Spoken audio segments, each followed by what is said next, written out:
Bir daha salam əziz tarix sevənlər. Osmanlı dərsinin izahı ilə davam edirik. Osmanlı dərsinin məsləhət görürəm ki, bundan öncəki ilk izahına qulaq asıb, sonra bu dərsə baxasınız. Demək, Osmanlı mövzusu biz dedik ki, geniş bir mövzudur. Osmanlı dövləti uzun bir yol qət eləyib. Yəni 1302-ci ildən 14-cü əsrin əvvəllərindən 20-ci əsrin 20-ci illərinə qədər, yəni 1922-ci ildə də süqut edib. Uzun bir tarixi dövrü izah edirik. Ona görə müəyyən hissələrə bölmüşük. Biz keçən dərsimizdə Osmanlı dövlətinin yaranma dövrünü keçdik. Yaranma dövrü, yəni 1302 Osmanlı tarixi başlayır Osmanlı dövlətinin əsasını qoyması ilə 1453-cü il Konstantinopolun alınıb İstanbul edilməsinə qədər olan dövr bizdə yaranma dövrüdür. 1453-dən 1579-cu ilə qədərsə, yəni Konstantinopolun İstanbula çevrilməsindən Səlimin hakimiyyətinin sona çatması, 2-ci Səlimin hakimiyyətinin başa çatmasına qədər ki olan dövr isə artıq bizi çiçəklənmə dövrüdür. Ərazilərini o ki var genişləndirib Osmanlı artıq Avropanın böyük bir hissəsində, Afrikada geniş ərazilərə malikdir. Sonraki dövr durğunluq dövrüdür ki, halbuki biz indi onu daha geniş şəkildə sizə izah eləyəcəyik durğunluq dövrünə. Bundan əvvəlki dövrləri keçən dərsə baxarsınız, geniş izahı verilibdir. Durğunluq dövrü. Baxaq görək nədir durğunluq dövrü? Bizdə durğunluq dövrü var, geriləmə və dağılma dövrü. Bu gün çalışacağım durğunluqla geriləməni sizə izah edeyim. Çünki mən çox xırdalığına qədər izah eləmək istəyirəm. Hamısını bir dərsdə izah eləsəm, əlbəttə ki, çox şeyə gərək toxunmayım. Deməli, durğunluq dövrü nədir? Birinci bunun mənasını başa düşək. Durğunluq nədir? Həyat necə var elə durub? Nə irəli getmir, nə də geri getmir. Heç bir inkişaf yoxdur Osmanlıda. Və geriləmə də yoxdur. Olduğu kimi qalıbdır. Halbuki bu dövrdə Avropada həyat fərqlidir. Bu dövrdə, yəni hansı dövrdən gedir söhbət? Artıq 16-cı əsrin əvvəlləridir. Biz bilirik ki, artıq Avropada coğrafi kəşflər meydana gəlib. Coğrafi kəşflərin nəticəsində yeni qitə, Amerika kəşf olunub. Onun nəticəsində dünya ticarəti meydana gəlib. Deməli, eyni zamanda İpək yolu öz fəaliyyətini dayandırıb. Ənənəvi İpək yolu var idi, hansı ki Çindən başlayırdı, Azərbaycandan da keçirdi.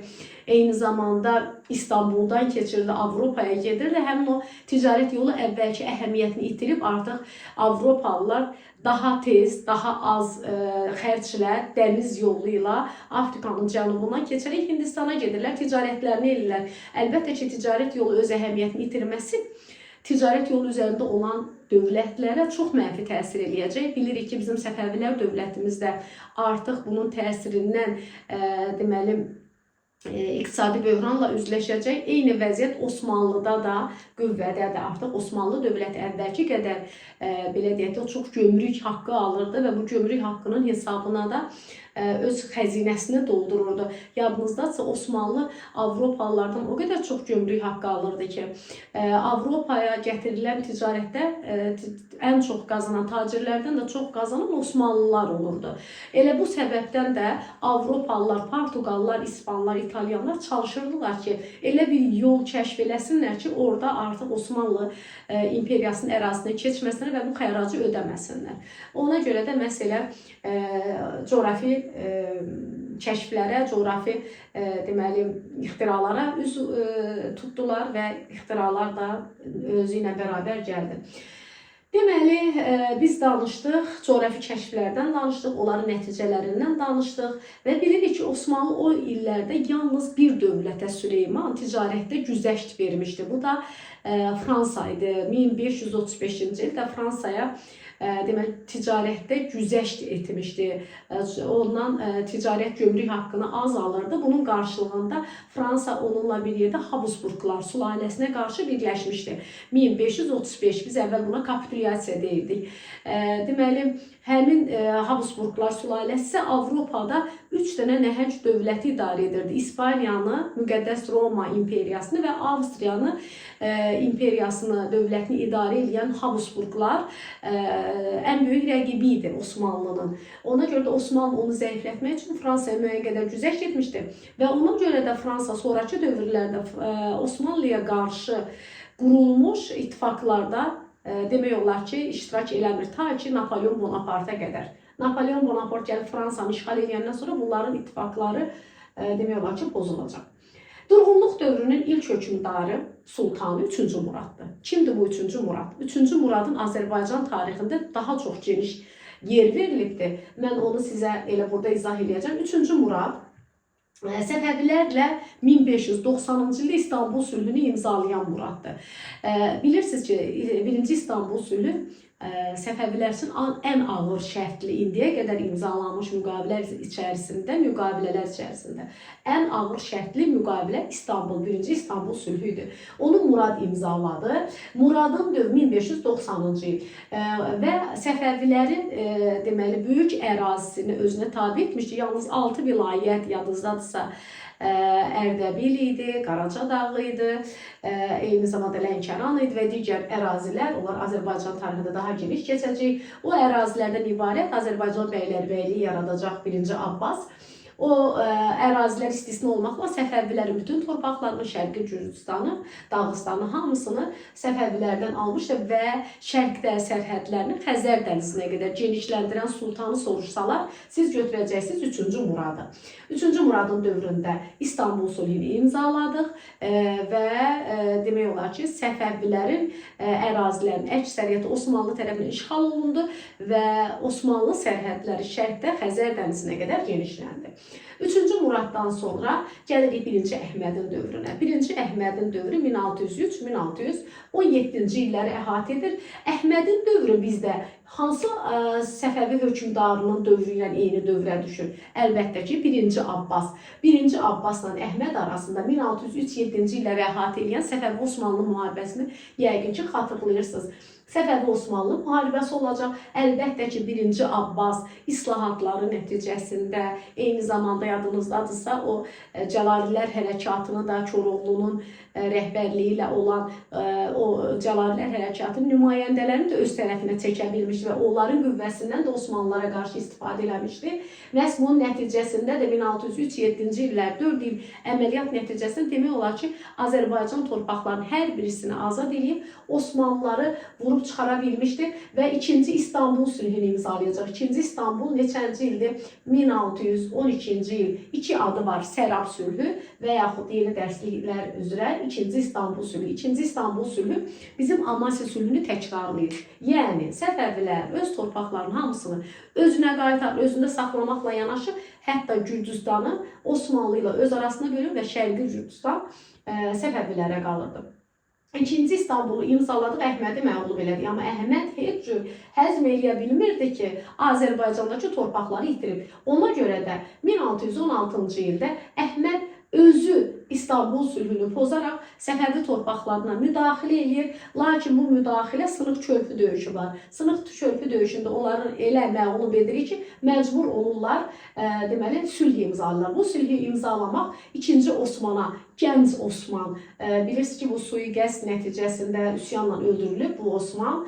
1618-ci ildə elə hakimiyyətə gələn kimi Mərənd sülhünü imzalayacaq Səfəvilərlə. Mərənd sülhü də yenə 2-ci İstanbul və eyni zamanda Amasya sülhünü, 1555-ci il Amasya sülhünün təkrarıdır. Mərənd sülhünü imzalayırıq. Osman Mərənd sülhünü imzaladığına görə Osmanla, 2-ci Osmanla bizim 1-ci Abbas arasında dostluq münasibətləri yaranır və onlar nə qədər ki Osman taxtdaydı, Abbasla Osman müharibə eləməyəcəklər Mərənd sülhündən sonra. Bilir ki, Osman taxtdan endirilir, deməli, və öldürülür. Ondan sonra Osmanlı sarayında belə bir qarışıqlıq, çəkişmələr dövrü başlayır. Bu qarışıqlıqdan bizim 1-ci Abbas, Şah Abbas istifadə edəcək və deməli 1622-ci ildə hücum edib müqəddəs şəhərləri Kərbəladır, Nəcəfdir, Bağdaddır, Kərkükdür. Bu şəhərləri birləşdirəcək Səfəvilər dövlətinə. Ta ki 4-cü Murad, deməli o dövrdə hakimiyyətə gələndə hələ deməli az yaşlı idi.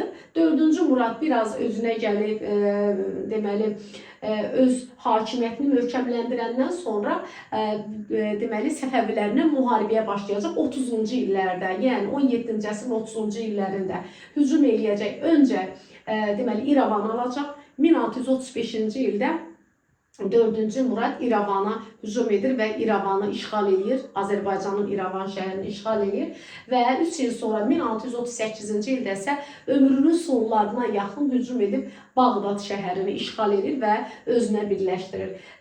Bundan sonra isə Səfəvilərlə Osmanlılar arasında müharibəyə son qoymaq üçün danışıqlar başlayır və tarixdə növbəti bir sülh imzalanacaq. Qəsr-i Şirin sülhü. Qəsr-i Şirin sülhü 1639-cu ildə imzalanır və sülhün şərtlərinə görə Bağdad Osmanlılarda qalır, Bağdad Osmanlılarda qalır, İrəvan isə Səfəvilərə qaytarılır və bu şərtlə deməli Qəsr-i Şirin sülhü imzalanacaq. Qəsr-i Şirin sülhünün Mərəddən, İstanbuldan fərqi ondadır ki, daha uzun ömürlü sülh olacaq, əmin-amanlıq gətirəcək. Sülhün əmin-amanlığın gəlməsi deməli Azərbaycanda şəhərlərin, iqtisadi həyatın, ticarətin, hər bir sahənin canlanması ilə nəticələnəcək. Ona görə də biz 1639-cu ildən düz bir də 1724-cü ilə qədər Səfəvi Osmanlı müharibəsini görmürük. Uzun müddətli sülh gətirib. Buna rağmen Qəsr-i Şirin sülhü də Səfəvilər üçün uğurlu sülh idi. Nə üçün uğurlu idi? Ona görə ki, Qəsr-i Şirin sülhündə biz Amasya sülhünün şərtlərini yenidən təkrarlayırıq. 4 sülhün şərti yenidən təkrarlandı. Amasya şərti təkrarlandı 2-ci İstanbulda, Mərəddə və Qəsr-i Şirin sülhündə. Bundan sonra Murad vəfat edir 1640-cı ildə. Murad vəfat edəndən sonra əlbəttə ki, bu dövrdə artıq Avropa dövlətləri, dedim ki, getdikcə Avropa dövlətləri canlanırdı, güclənirdi.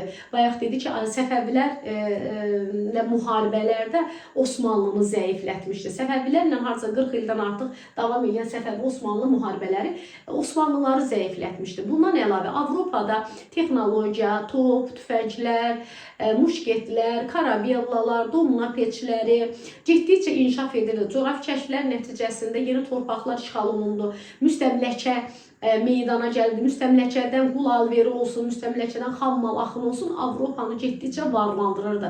Artıq varlanan Avropada elm də inkişaf edirdi. Elm inkişaf etcə həm elmi tərəqqi, həm maddi cəhətdən Avropanın varlanması və mərkəzləşmiş dövlətləri yaratması. Biz bilirik ki, 15-16-cı əsrdə Avropada bir sıra mərkəzləşmiş dövlətlər yaranacaq. Fransa, İngiltərə mərkəzləşmiş olacaq 15-ci əsrdə.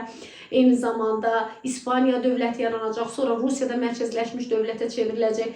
Mərkəzləşmiş dövlətlər yarandıqca artıq Avropalılar Osmanlıdan asılı olub Osmanlıya vergi vermək istəməyəcəklər. Əlbəttə ki, Osmanlının boyunduruğundan çıxmaq üçün Avropalılar yeni yollar axtarırdılar ki, buna da başçılıq eləyəcək Papa. Papa Avropalıları birləşdirəcək öz ətrafında və müqəddəs birlik yaradacaq. Müqəddəs birlik neçənci ildə yaranır? 1684-cü ildə Papanın təşəbbüsü ilə deməli bura qoşulacaq deməli Venesiya, bura qoşulacaq Avstriya, bura qoşulacaq Respospolita, eyni zamanda Malta, 2 il sonra isə bura qoşulacaq Rusiya. Yəni 1686-cı ildə Rusiya qoşulacaq və onların məqsədi Osmanlını çökdürmək və Avropadan çıxarmaq idi. Demək olar ki, buna ilk dəfə olaraq nail olacaqlar Osmanlı Avropada. Bu müharibə nəticəsində, müqəddəs birliyi ilə müharibə nəticəsində Avropada geniş ərazilər itirəcək və Osmanlı tarixinin ən ağır şərtli müqaviləsini imzalayacaq. Biz bayaq dedik, Səfəvi tarixinin ən ağır şərtli müqaviləsi nə oldu? 1-ci İstanbul. Osmanlı tarixinin ən ağır şərtli müqaviləsi olacaq. Köhnə kitablarda adı var idi, Karlovitsa 1699. Amma təzə kitab Karlovitsa biraz ad gəlizdir deyə çıxarıblar. İli qalıb 1699-cu il müqəddəs birliklə bağlanan müqavilə Osmanlı tarixinin ilk ən ağır şərtli müqaviləsidir ki, Avropanın mərkəzi geniş ərazilərini itirdi. O ərazilərin itirməsini də biz məsələn dərsdə müqavilənin tərkibində verilməyib. Məsələn, Karlovitsa sülhünün şərtində deyir, geniş ərazilər itirdi. Amma miqə hazırlaşan müəllimlər yaxşı olar ki, kitabın içərisində xəritə var. Xəritənin özünün içərisində hansı dövlətlər, hansı torpaqları qopardıb, onu xəritədə yerinə qədər və adına qədər öyrənsə. Məsələn, Podolya verildi Polşaya. belə yadınızda saxlaya bilərsiniz. Morea, Dalmasiya məsələn verildi Venesiyaya. Sonra Macaristan məsələn verildi Avstriyaya və s. və ilaxır. O xəritəyə baxaraq orada kim miqə hazırlaşır, daha dərindən bu xəritəyə baxmalı. Çünki miqdə xəritə sualları çox olur və xüsusən də Mərkəzi Avropanın xəritəsi düşür. Mərkəzi Avropada Bolqarıstan, Macaristan, Avstriya, Bosniya-Herseqovina, hətta Albaniyanın yerinə qədər, Makedoniyanın yerinə qədər biz bunları xəritədə göstərməyə bacarmalıyıq. Beləliklə, müqəddəs birliklə olan müharibədə Osmanlı məğlub oldu. Hətta müqəddəs birliyi yaradanda Avropalılar çalışırdılar ki, Osmanlını iki cəbhədə döyüşməyə məcbur eləsinlər. Ona görə Səfəvilərə də təklif edirlər ki, siz də gəlin qoşulun bizlə bir yerdə Osmanlını çökərdək, Osmanlını iki cəbhədə vuruşmağa məcbur eləyək. Amma o dövrdə Səfəvi şahı Süleyman idi. Süleyman taxta olanda belə bir cavab yazmışdı Avropalılar ki, biz din və dil qardaşlarımıza ağır gündə arxadan zərbə vurmayacağıq və buna görə də müqəddəs birliyə qoşulmayan dövlətlərdən biri Səfəvidir. Digəri Fransadır. Fransa niyə qoşulmadı? Çünki Fransa Osmanlıdan kapitulyasiya qopartmışdı. Ticarətdə güzəşti vardı. Ona görə də Avropanın bu çağırışına müsbət cavab vermədi. Eyni zamanda İngiltərəndə görürsünüz, burada adı yoxdur. Bəzi testlərdə İngiltərəndə göstərsələr düzgün götürəcəksiniz. Deməli, durğunluq dövründə həm də daxildə də Osmanlı niyə məğlub oldu? Osmanlının daxilində sabitlik yox idi.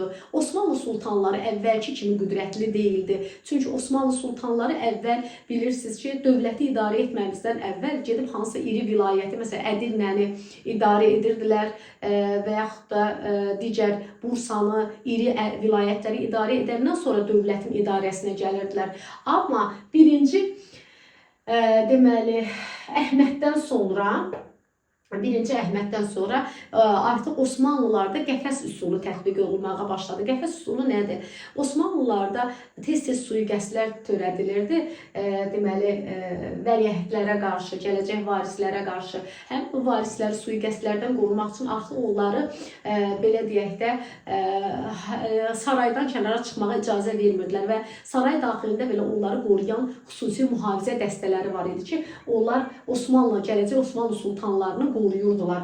Ona görə də həmin o sultanların çoxu döyüş taktikasından, idarə etmədən kənar qalırdılar və təcrübələri olmadığı üçün dövləti də yaxşı idarə edə bilmirdilər. Eyni zamanda daxildə artıq Yeniçəri birlikləri demək olar ki, saray qrupları arasında oyuncağa çevrilmişdi. Validə sultanlar əgər deməli sultanların yaşı az idisə, idarə etmədən deməli, idarə etməni öz əllərinə alırdılar, çevrilişlərin təşkil olunması və digər işlərə də hətta deməli, meyil göstərirdilər. Və Osmanlılarda deməli, elm də inkişaf edilmirdi, texnologiya da inkişaf etmirdi, hər cəhətdən Avropadan geri qalırdı. Osmanlıda beşik alimliyi vardı. Beşik alimliyi nədir? Alimin oğlu alim olacaq. Ona görə də hətta deməli, bəzən deməli, idarə etmədə də irsilik prinsipi var idi. Eyni zamanda orduda da nizam-intizam əvvəlki qaydada deyildi. Hətta orduda döyüşü bilməyənlər belə vəziyyətini yaxşılaşdırmaq üçün qapı-qulu ocaqlarına qoşulurdular. Bütün bunların hamısı Osmanlının gələcəkdə həm daxildə, həm xarici səbəblər ucbatından deməli, müharibələrin gedişində artıq Osmanlı getdikcə döyüşlərdə məğlub olacaq və vaxtı ilə fəth etdiyi əraziləri itirəcək. Artıq Osmanlı ərazilər fəth edə bilmirdi. Yeni işğallar edə bilmirdi. Hətta işğal etdiyi vaxtı da, işğal etdiyi torpaqları durğunluq dövründə deməli, bəzilərini itirəcək. Sonra deməli, gəldik 3-cü Əhmədin dövrünə. Bir dəqiqə diqqətlə baxsanız görərsiniz. 1-ci Əhmədin hakimiyyət illərinə baxın. 1603-1617. Bu neçənci əsrdir? 18-ci əsrin əvvəlləri, 1-ci rübü, 1-ci Əhməddir. 1703, baxın, düz 100 il sonra, 1703-dən 1730-a qədər də 3-cü Əhmədin hakimiyyət dövrüdür. Deməli, 1-ci Əhməd bizdə yadınızdadır, Osmanlı Səfəvi müharibəsinə yadda qalmışdı. Bəs 3-cü Əhməd nəyinə yadda qalacaq? 3-cü Əhmədin də Osmanlılar, deməli, Səfəvilərlə müharibəsi var, biz ona baxacağıq.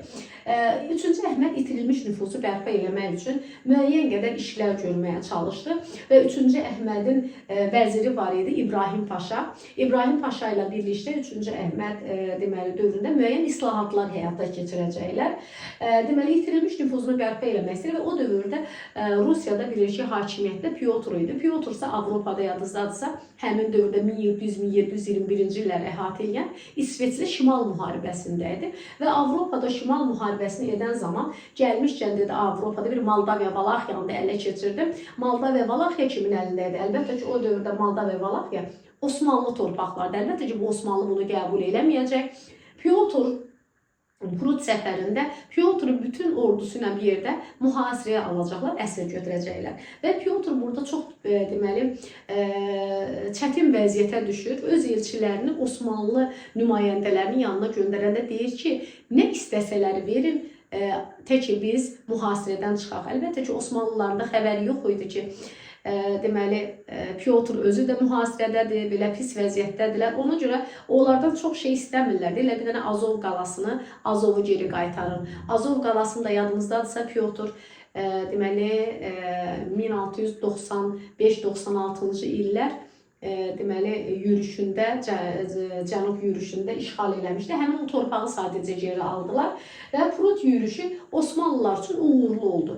3-cü Əhməd bundan çox həvəslənir və deyir ki, mən gedib Balkanlarda Avstriyanı da, Venesiyanı da darmadağın eləyəcəm və Avstriya Venesiya ilə yeni bir müharibəyə başlayır. Çox təəssüf ki, Balkanlarda Avstriya Venesiyaya məğlub olacaq 3-cü Əhməd və Balkanlarda geniş ərazilərini itirəcək. Deməli, Prut səfəri onun üçün uğurlu olsa da, amma Avropalarla, deməli, Balkanlarda müharibə uğursuzluqla nəticələndi, geniş ərazilərini itirdi. Amma deməli 3-cü Əhməd başa düşürdü ki, Avropada baş verən hadisələrdən xəbəri olmasa, oradakı yeniliklərdən xəbəri olmasa, dövləti getdikcə geriləyəcək. Ona görə də Avropada nümayəndəliklər açmışdı. İngiltərədə, Fransada, digər ərazilərdə nümayəndəliklər açmışdı ki, orada olan yeniliklərdən xəbəri olsun. Nümayəndələr göndərmişdi daha doğrusu o ərazilərə. Nümayəndələr göndərməsi onu Pyotrla oxşar cəhətidir. Pyotrun da yadınızdasa Avropa elçiliyi var. Eyni zamanda Rusiyada o vaxtı geri qalmış bir ölkə idi. Avropadan geri qalırdı. Avropada baş verən yenilikləri öyrənmək üçün Pyotr özü də hətta elçilərin içərisində özü də elçi paltarı geyinib, gedib tərsanələrdə çalışmışdı, Avropada olan yenilikləri öyrənib, sonra gəlib Rusiyada tətbiq edib, Rusiyanın dəniz dövlətinə çevirmişdi. Deməli, Rusiyanın dəniz dövlətinə çevirən Pyotr idi. Bəs Osmanlını dəniz dövlətinə çevirən kimdir? Onu da bir fikirləşək.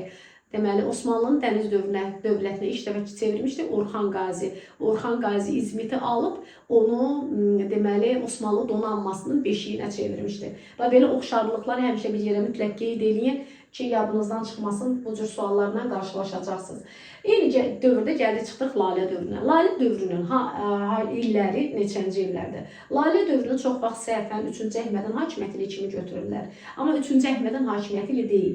1703-1730-cu illər 3-cü Əhmədin hakimiyyəti ilədir. Amma Lalə dövrü İslahatlar proqramı onun vəziri İbrahim Paşa həyata keçirib. İbrahim Paşanın hakimiyyəti illəri 1718-dən 1730-cu ilə qədərdir. Elə Lalə dövrünün tarixi də 1718-30-dur. Çünki islahatları həyata keçirən kimdir? İbrahim Paşa. İndi deyəcəksiniz, sultanlar dura-dura paşaların nə həddinə qalıb islahatlar keçirmək. Axı, mən sizə dedim ki, bəzi sultanlar əvvəlki, məsələn, Süleyman kimi, Murad kimi qüdrətli deyildilər sultanlar. Dövlətdə də geriləmə dövrü idi. Bəzən bacarıqlı sultanlar, bacarıqlı vəzirlər, paşalar sultanların yerinə islahatlar hazırlayıb və həyata keçirirdilər. 3 dənə belə biz islahat keçirər Osmanlı paşalarını tanıyırıq. Paşalar, onlarda baş vəzirdir də, yəqin ki, bilirsiniz. 3 paşadan söhbət edəcək. Biri Lalə dövrünün İbrahim Paşasıdır. İbrahim Paşa 18-ci əsrin əvvəllərindədir. İbrahim Paşa daha sonraki dövrdür. 17-ci əsrin ikinci yarısında Köprülü Mehmet Paşa və onun oğlu Köprülü Fazil Əhməd Paşa. Hər ikisi Osmanlıda durğunluq dövrünün qarşısını almaq üçün müəyyən işlər, islahatlar keçiriblər və heç biri də durğunluq dövrünü dayandıra bilməyib. Sadəcə müəyyən müddətdə dövləti və vəziyyəti yaxşılaşdırmağı bacarıblar. Biz Köprülü Mehmet Paşadan danışaq. Köprülü Mehmet Paşa nə etdi? Gördü ki, orduda qanun qayda yoxdur, öz başınalıqdır. Məqsəd qoydu ki, orada qanun qayda yaratdı. Eyni zamanda o dövrdə alimlər arasında belə çəkişmələr var idi. O alimlər arasında çəkişmələrə də son qoydu və deyirdi ki, eyni zamanda xəzinənin gəlirlərini artırmağa çalışacaq Köprülü Mehmet Paşa. Bunları da həyata keçirməyə başladı. Orada qanun qayda yaratdığına görə Anadoluda üsyanlar baş vermişdi. Həmin o üsyanları yatırmağı bacardı Köprülü Mehmet Paşa. Hətta o Anadoluda üsyanlar deməli 3-cü Əhmədin dövründən belə var idi. Əhmədin, sonra 1-ci Əhmədin, digərlərinin dövründə yalnızca Cəlalilər, Hərəkat və s. Anadoluda həmişə üsyanlar olubdu. Deməli, orada qanun qayda yaratdı, Anadolu üsyanlarına son qoydu. Eyni zamanda Çanaqqalada Venesiyalılar müəyyən adaları almışdılar, Çanaqqalada mühasirəyə almışdılar ki, Venesiyalıları Çanaqqalada məğlub edib, eyni zamanda bəzi adalardan da onları qovan kim oldu? Köprülü Mehmet Paşa. Köprülü Mehmet Paşanın hakimi, bu işlərini davam etdirdi onun oğlu Köprülü Fazil Əhməd Paşa. Hər ikisi 17-ci əsrin ikinci yarısındadır. Onların hakimiyyət dilini əzbərləməyə ehtiyac yoxdur. Sadəcə gördüyü işlərə diqqət yetirəcək. Köprülü Fazil Əhməd Paşa da eyni siyasəti davam etdirdi. Atası kimi müəyyən qədər islahatlar keçirdi və 1669-cu ildə Krit adasını fəth elədi. Krit adasını deməli 1669-cu ildə fəth eləmişdi. Bayaq demişdik, harca bundan əvvəlki dərsdə 1569, 100 il əvvəl hansı hadisə idi? 1569 100 il sonra 1669-cu il. Bunlara diqqət yetirmək lazımdır. Deməli, Krit fəth edildi və Avstriyanı yenə də məğlubiyyətə uğratdı Köprülü Fazil Əhməd Paşa. Deməli, eyni zamanda o vaxt Respospolita dövləti var idi. Bayaqları, bax elə 1569-cu ildə 100 il əvvəl yaranan dövlətdən biri Respospolita idi ki, Respospolita yaranıb 1569-da, dağılıb 1793-95-ci illərdə. Respospolita iki dövlətin birləşməsindən Litva ilə, Böyük Litva Knyazlığı deyirlər, Litva ilə Polşa ikisi birləşmişdi. Rusiyaya qarşı mübarizə aparmaq üçün bir dövlət yaratmışlar ki, həmin o birləşmə də Rusiya ilə müharibələr aparırdı. Eyni zamanda Respospolitanın o müharibəsi zamanı Osmanlı uğur qazanıb Krım tatarları üzərində deməli Krım tatarlarını himayə etməyə bacarmışdılar. Bu da Köprülü Fazil Əhməd Paşanın dövrüdür. Bəs Lalə dövründə İbrahim Paşa nə edəcək? Bayaq dedik ki, İbrahim Paşa deməli 3-cü Əhmədin vəziri idi. İbrahim Paşa vəziyyəti düzəltmək üçün deməli o başqa bir yol seçmişdi. O deyirdi ki, xəzinəni dövlətin gücü bərpa eləmək üçün itirilmiş torpaqları geri qaytarmaqdansa xəzinəni doldurmaq lazım. Yəni dövlətin xəzinəsi güclüdürsə özü də güclüdür. Bu İbrahim Paşanın fikri idi. Ona görə də o bəzi Yeniçəri hissələrinin sayını azaldacaq və Yeniçərilərə xərclənən puldan qənaət eləyəcək. Ondan sonra İbrahim Paşanın dövrü daha çox belə deyək də mədəniyyət canlanır. Yeni köşklər tikilir, özü Avropa nümunəsində yeni köşklər tikiləcək, yeni körpülər salınacaq. Eyni zamanda deməli lalələri o qədər çox sevir ki, bütün parklara, xiyabanlara çoxlu lalələr əkdirdiyinə görə onun bu islahatlar dövrü Lalə dövrü adlanır. Həmin dövrdə Mərmərə və Qaradənizin xəritəsi işlənəcək, çiçək xəstəliyinə qarşı peyvənd hazırlanıb tapılacaq. Bunları əzbərə bilmək lazımdır. Məsələn, biz deyirik ki, Lalə dövrünün deməli fərqi nədir? Məsələn, sonraki Mahmudun dövründən fərqi nədir? Biz bunu bilməliyik. İbrahim Paşa orduya diqqət ayırmır, ordudan qənaət edirdi ki, xəzinəsini doldursun. Lakin bu da dövləti vəziyyətdən çıxara bilmədi. Niyə? Çünki ölkənin daxilində lazımsız dəbdəbəli o qədər tədbirlər keçirilirdi və onlara çoxlu saray daxilində xərclər çəkilirdi və bu da xəzinənin boşalmasına gətirib çıxarırdı. Yəni Avropadan hansısa bir nümayəndə gəlib ona kifayət qədər xərc çəkilirdi.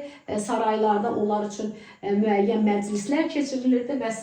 Bütün bu dəbdəbələr filanlar xəzinənin boşalmasına gətirib çıxardı. Ona görə İbrahim Paşanın dövründə deməli vəziyyət nisbətən düzəlsə də tam məsələ həll olunmadı.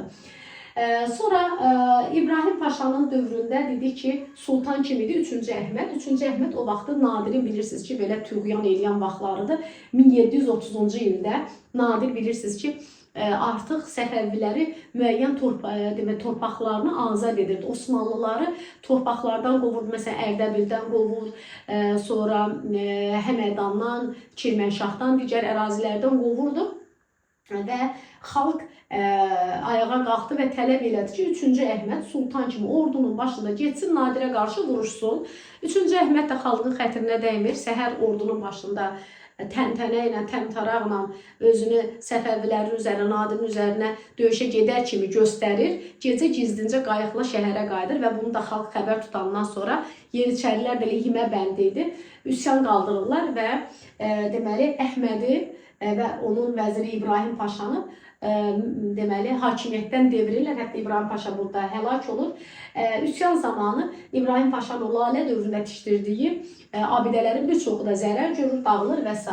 Sonradan hakimiyyətə onun əmisi oğlu qunaldı deyəsən. Əhmədin əmisi oğlu Mahmudu gətirirlər. Mahmud 1-ci Mahmud adı ilə taxta çıxır. 30-dan 54-cü ilə qədər ili burada yazılmayıb. Deməli 1730-cu ildən və 1754-cü ilə qədər hakimiyyətdə olur. Yadınızdadırsa 54-cü ilə qədər hakimiyyətdə olur və Mahmudun gördüyü işləri, yəni bu neçənci əsr eləyir? 18-ci əsrin deyək, 2-ci rübü.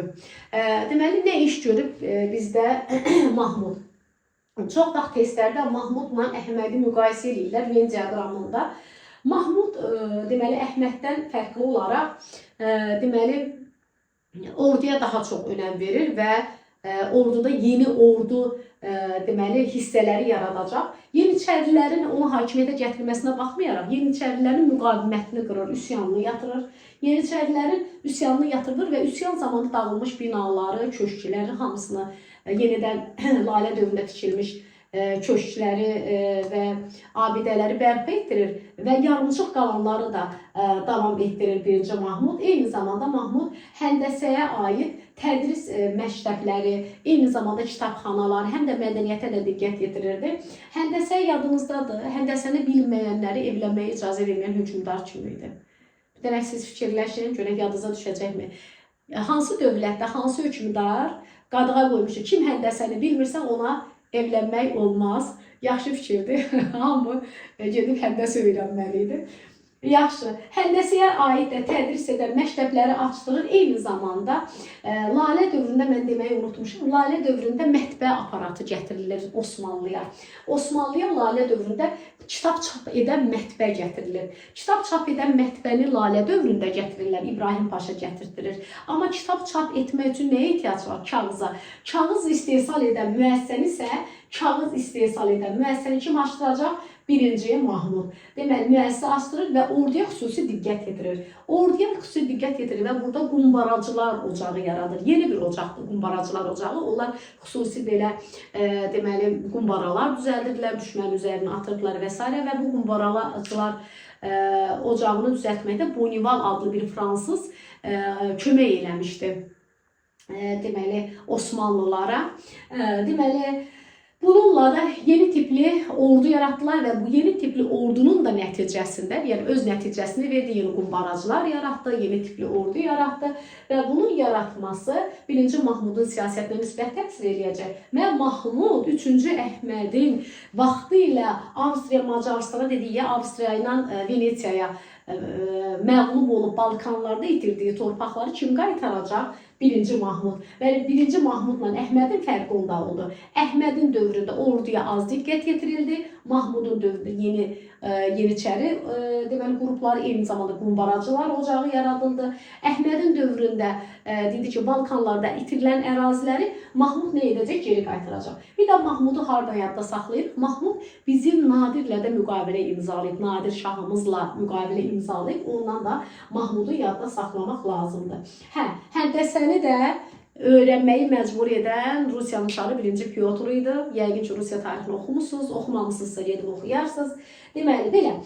Sonra gəldik, dedik ki, Osmanlının getdikcə belə zəifləmə dövrü idi. Mahmudun dövrü yaxşı dövrü idi. Mahmudun dövründə qismən işğal olmuş əraziləri bərpa elədilər və s. Mahmud öləndən sonra, yəni qüdrətli sultan öləndən sonra yenə də əvvəlki vəziyyətə qayıdırdı Osmanlılar.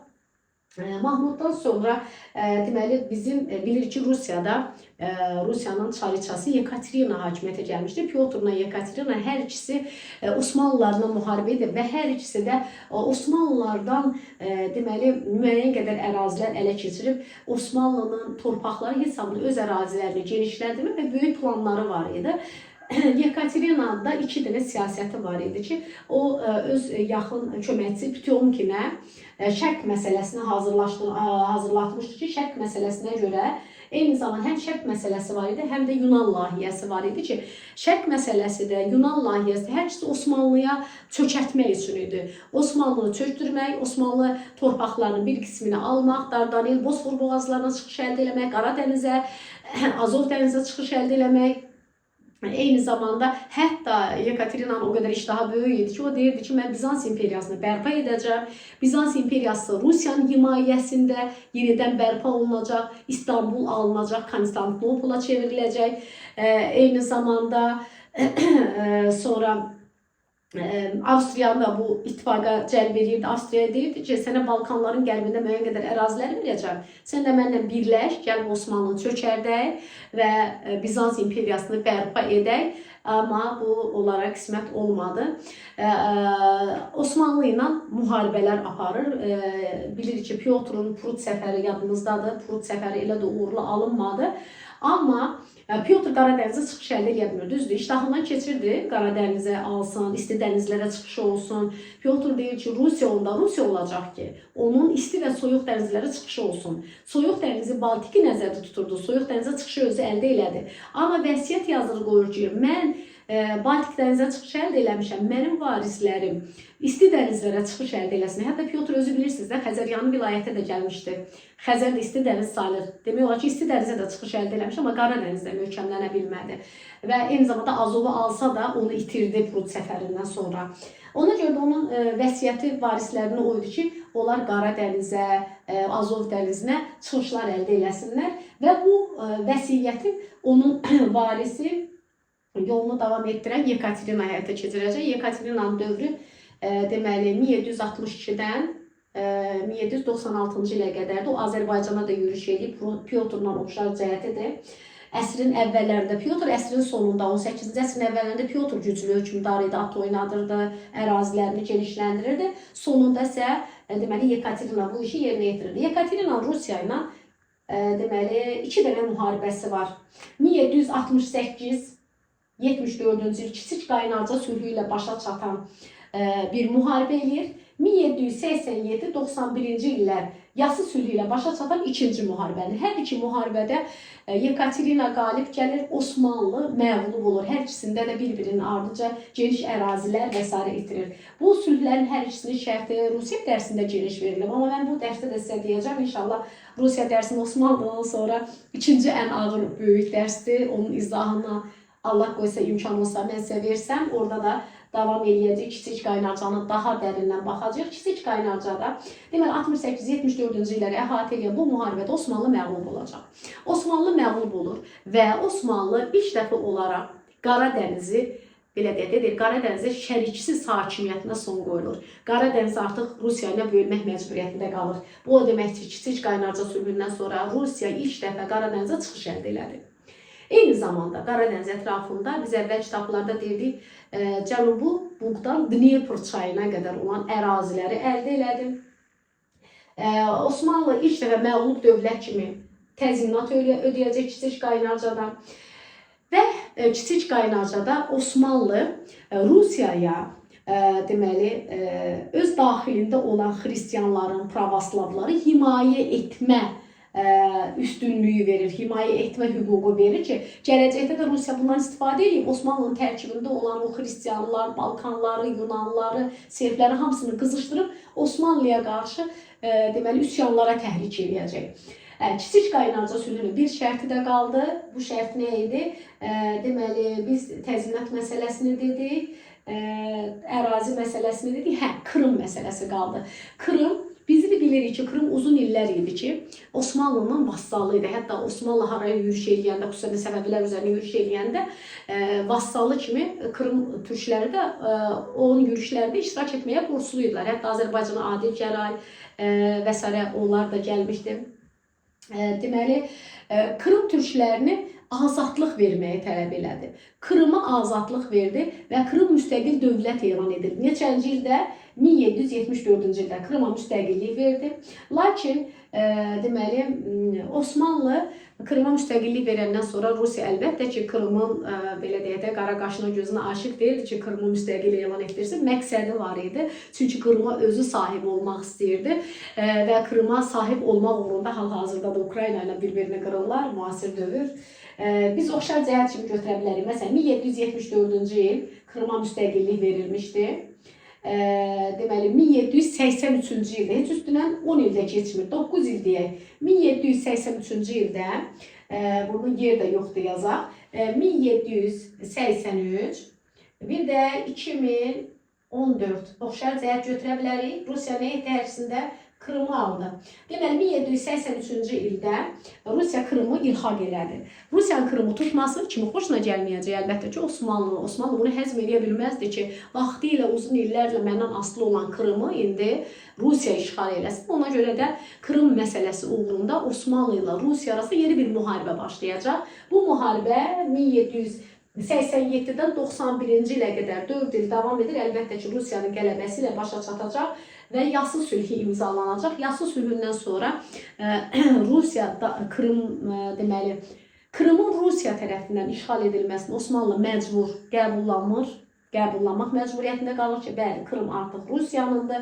Ondan əlavə hətta Şərqi Gürcüstanın belə Rusiyaya verilməsini məcburən qəbul edir. Biz dedik ki, Qara dənizi işləmə çıxışı harda əldə eləmişdir Rusiya? Kiçik qaynarcada. Yasıda isə artıq nə edir? Qara dənizdə möhkəmlənir, daha geniş ərazilər əldə edir. Burada Dnestr çayından Cənubi-Buqa qədər olan ərazilərə sahiblənir. Dnestr çayı Cənubi-Buqa arasında ərazilər Yasıdadır.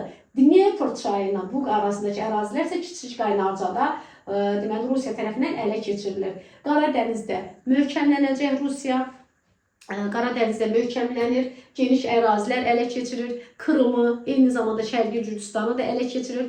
Osmanlını belə demək olar ki, zərərsizləşdirir. Artıq vaxt var idi ki, Rusiya müharibə eləyəndə, Qafqaza hücum eləyəndə, harası hücum eləyəndə bir düşünürdü, Osmanlının gözünün qabağına gətirirdi ki, Osmanlı ilə yeni müharibə eləmək istəmirəm. Ona görə də deməli Qafqazda bir o qədər fəallaşmamışdı. Amma Yası sülhündən sonra Osmanlını tam zərərsizləşdirir. Ondan sonra deyir ki, dünya mənimdir, istədiyim yerə işğal eləyərəm və əli qolu açılır. Biz bilirik ki, 1801-ci ildən başlayacaq Qafqazı işğal etməyə Aleksandr artıq çəkinəcəyi bir dövlət də yox idi. Bundan sonra artıq Yası sülhündən sonra görürsünüz, geriləmə dövrünü də biz bitirdik. Artıq durğunluq dövrü, dedi ki, Karlovitsaya qədər idi Osmanlının ilk ağır sülhlü müqaviləsi. 1699-dan 1791-ci ilə qədər də geriləmə dövrüdür ki, geriləmə dövrünün hökmdarlarını da yaxşı olar ki, yəni 1699-dan 1791-ci ilə qədər hansı hökmdarların adını çəkdik?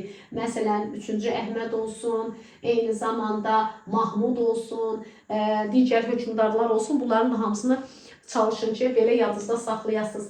Sonraki dövrü biz bir dağılma dövrümüz qaldı. Dağılma dövrü də artıq bizim Əbdülhəmidimiz, Əbdülməcidimiz, Gəncə Türklər İnqilabı, Balkan müharibələri, Trablis müharibələri, çox maraqlı hadisələr var. Onları da geniş şəkildə sizə izah etmək istəyirəm. O yüzden növbəti dərsdə biz Osmanlının sonuncu dərsini inşallah ki çəkəcəyik və çalışacağıq ki Osmanlını tam şəkildə sizə qavradaq, sevdirək. Bu qədər bugünlükdə məsləhət görürəm ki, belə videoya baxdıqdan sonra mütləq dərslikləri oxuyun. Əlinizin altında hansı dərslik var, hansı dərsliyə vərdiş eləmisinizsə, o dərslikdən oxuyun və mütləq bu dövrə aid test işləyin. Çünki işləmədikcə, oxuyub gedəndə artıq bir də geri qayıdıb baxırsan ki, hamısını qarışdırmısan bir-birinə. Mahmud, birinci Mahmudu burada öyrənmişik, növbəti dərsi ikinci Mahmudu öyrənəcək. Bunları bir-birinə qatmamaq üçün mütləq test işləməyi məsləhət görürəm, təkrarlamağı və test işləməyi. Bu günlük bu qədər. Görüşərik.